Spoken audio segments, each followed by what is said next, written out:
지난주에 터진 브렉시트 때문에 전 세계가 떠들썩합니다만 그 전에 우리 정치권에서는 개헌 논의가 한창 진행 중이었죠.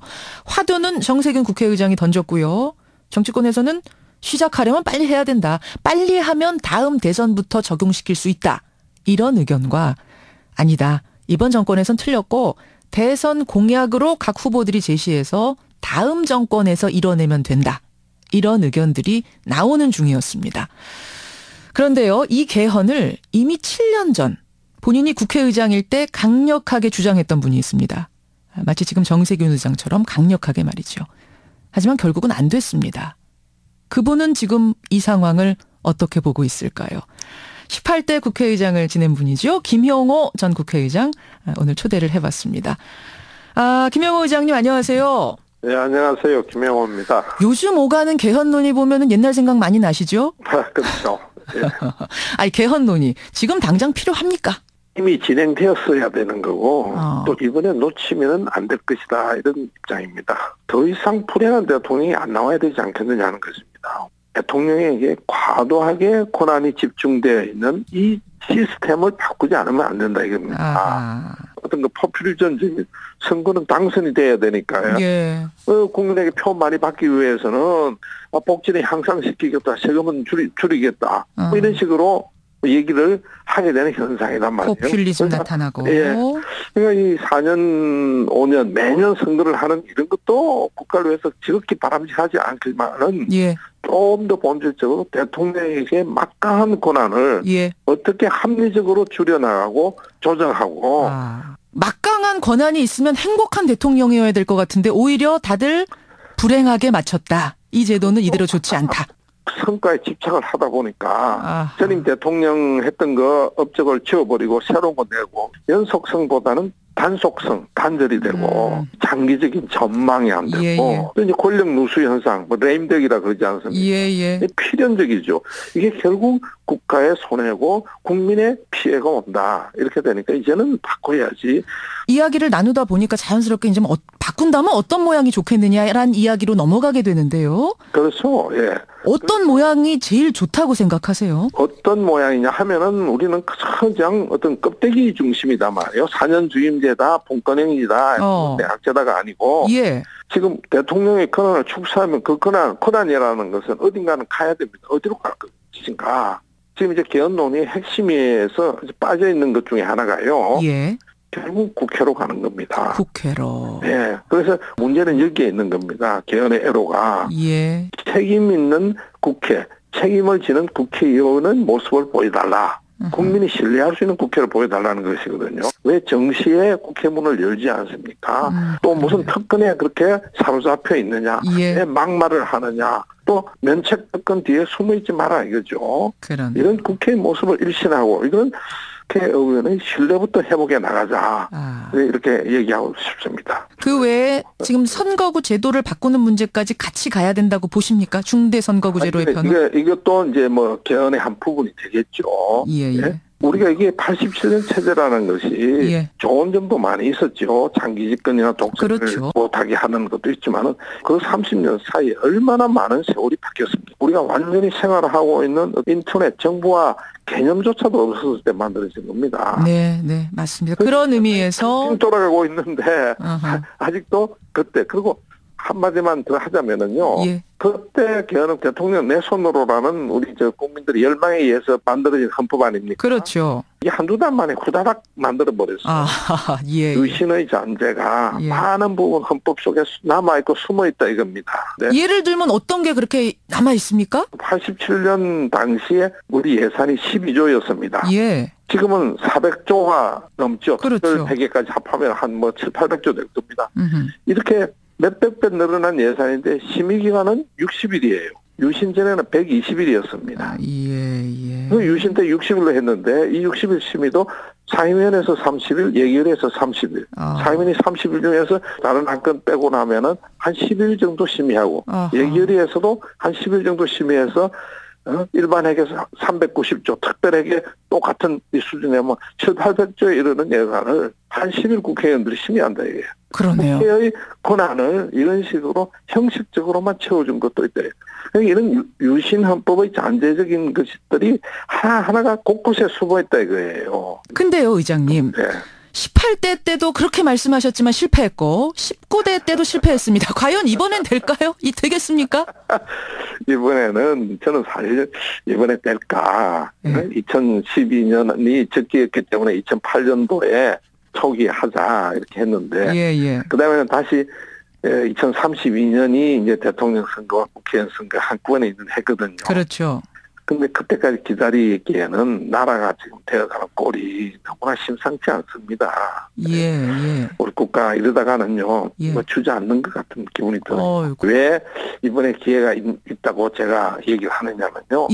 내년 말에 대통령 선거가 있는데 이게 불행인지 다행인지 유력한 대권 주자가 보이지 않아요.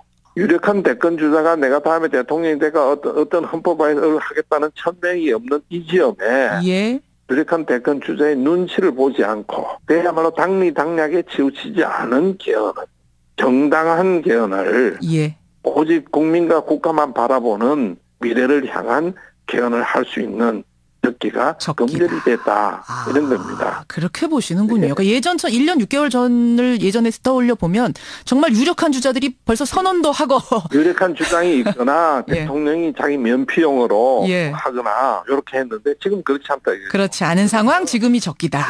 그렇습니다. 근데요. 지금도 보면 말입니다. 개헌이 급하냐. 경제가 이런데 무엇이 더 중하냐. 요즘 유행어로 무엇이 더 중한디 이런 말들 이런 반론이 나옵니다. 이 상황에서 개헌 얘기하면 블랙홀처럼 이슈를 빨아들일 거다. 이게 지금 박근혜 대통령 얘기 아닙니까? 간단하게 얘기하자면요. 권력을 잡고 있는 대통령은 다 그렇게 말씀을 하십니다. 뭔가 임기 초반대로 임기 후반대로 유종의 미를 남기고 싶고 성과와 업적을 남기고 싶죠. 그래서 그렇게 얘기하는 거고 또 무슨 블랙홀처럼 빨아들인다. 일면의 사실이고 일면은 사실이 아닌 것이죠. 모든 것은 개헌은 개헌대로 논의하고 국가가 돌아가는 건 돌아가는 대로 하고 일자리 창출은 창출대로 하고 이 정도 이런 이 다층적인 다원적인 일도 못할 는 그런 아주 60년대식의 나라가 아니란 말이에요. 우리를 너무나 획일 단순하게 이렇게 우리 스스로를 몰아가서는 안 되겠다는 것이죠. 알겠습니다. 그런 식으로 역대 대통령들이 항상 그래왔죠. 그래서 차일피일하다 보니까 일이 안 됐던 겁니다. 아니 그나저나 이렇게 개헌의 의지가 강한 분들이 지금 움직이고 있습니다. 특히 이재호 전 의원 같은 경우에는 개헌을 목표로 하는 정당을 만들거나 국민운동을 하겠다. 여기에 혹시 참여할 생각 있으십니까? 저는 그런데 참여할 생각 전혀 없습니다. 전혀 없으시죠? 아니 요청이 들어오면 힘을 보탤 생각 없으세요? 개헌론이라는 것은요. 결국은 국회에서 국민의 지지 속에서 국회에서 해야 되고 개헌 3분의 2 이상이 무기명으로 비밀투표를 해서 국회에서 가결되는 거기 때문에 이건 무슨 얘기냐 하면은 국회에 소속하고 있는 모든 정파 개정의 저는 반성을 받아야 한다는 마찬가지예요. 그러니까 절대로 어떤 개인이든 어떤 정당이든 어떤 정파든 당리당략적으로 또는 개인의 어떤 야욕이나 야심을 채우기 위해서 해서는 안 된다 하는 얘기죠. 그래서 저는 만나는데 주도하거나 참여할 생각은 없습니다. 결국 원 내에서 이루어져야 되는 일이다 이런 말씀이시네요. 개헌 논의가 나오면서 지금 수도 이전 논의가 같이 나옵니다. 그건 어떻게 생각하세요? 이 세종시 문제는요. 참 우리 정치인들이 제가 그때 국회에 있을 때부터 법이 이렇게 처리가 됐는데 정말 잘못한 것 중에 하나입니다. 표의식하고 지역분할의식 해가지고 국가 미래를 보지 않고 이런 걸 했단 말이에요. 근데 이미 세종시에 행정부에 많은 부서가 옮겨가 버리고 수천억 수조 원이 투자가 되었습니다. 세종시를 다시 서울로 돌려올 수는 없는 겁니다. 아주 잘못된 것이 지금 이제 더 잘못됐다고 원점으로 돌려가다가는 큰일 나는 문제죠. 국가적으로. 아니 원점으로 돌리는 문제가 아니라 아예 청와대와 국회를 세종시로 이전해서 국토의 균형 발전 이루자. 최선의 방법은 아니지만 불가피한 방법으로 청와대까지는 옮길 수는 없겠지만 국회는 옮겨야 되지 않겠는가 하는 것이 제 생각입니다. 더 이상 이렇게 공무원들을 길거리에서 세종시와 여의도를 오고 가고 하면서 모든 에너지와 시간을 다 보내버리는 이런 나라가 도대체 세계에 어디 있습니까? 그러니까 애초에 옮기는 걸 난 찬성하지 않았지만 이왕 이렇게 된 김에 국회는 가는 게 맞다.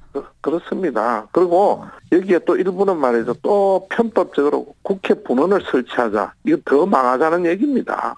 그냥 알량하게 세상을 보거나 행정을 하거나 이렇게 논의를 하는 것은 단기간적으로 표를 얻는 데는 도움이 될지 모르겠지만은요. 국회 분원을 두자 하면 이건 더 죽이는 거예요. 이해찬 의원 주장하신. 되는 거예요. 알겠습니다. 김영호 의장님, 오늘 사실은 좀 새누리당 친정이신 새누리당 얘기도 제가 여쭈려고 했는데 시간이 이미 너무 많이 가서 혹시 새누리당에 대해서 한마디만 하실 생각 있으신가요? 한마디? 한마디로 제가 좀 새누리당 당원도 아닌 입장에서 옛날 대해서 뭐라고 얘기는 할 수 없겠지만은요. 한마디만 하자면은 진정성을 보여달라는 겁니다. 국민의 신뢰를 회복하기 위해서 지금 시대가 어느 시대인데 제가 옛날에 있었던 천막 당사 시절보다도 더 지금 엄중한 시기인데 천막 당사에는 우리 모두가 진정성 있게 국민이 용서할 때까지 참여하는 모습이 가슴 속에서부터 우러나왔는데 지금 아직도 반성하는 것이 겉으로만 반성하고 요즘은 보니까 겉으로 반성하는 표현도 안 쓰는 것 같아요. 겉으로 쇼도 안 한다. 국민들이 굉장히 뛰어나거든요. 우수하고. 그럼요. 다 보고 아는 거 다 아세요. 그러니까 여러분들이 생각하는 거 10배, 20배로 노력하고 반성하고 참여하는 모습 보일 적에 국민들이 고개를 끄덕이고 수용하지 않을까 이렇게 생각합니다. 천막 당사를 다시 치는 마음으로 돌아가라. 이런 말씀으로 정리하면 될까요? 네. 아주 정리를 잘 하셨어요. 알겠습니다. 여기까지 오늘 말씀 듣겠습니다. 고맙습니다. 네, 감사합니다. 김영호 전 국회의장, 18대 국회의장 만났습니다.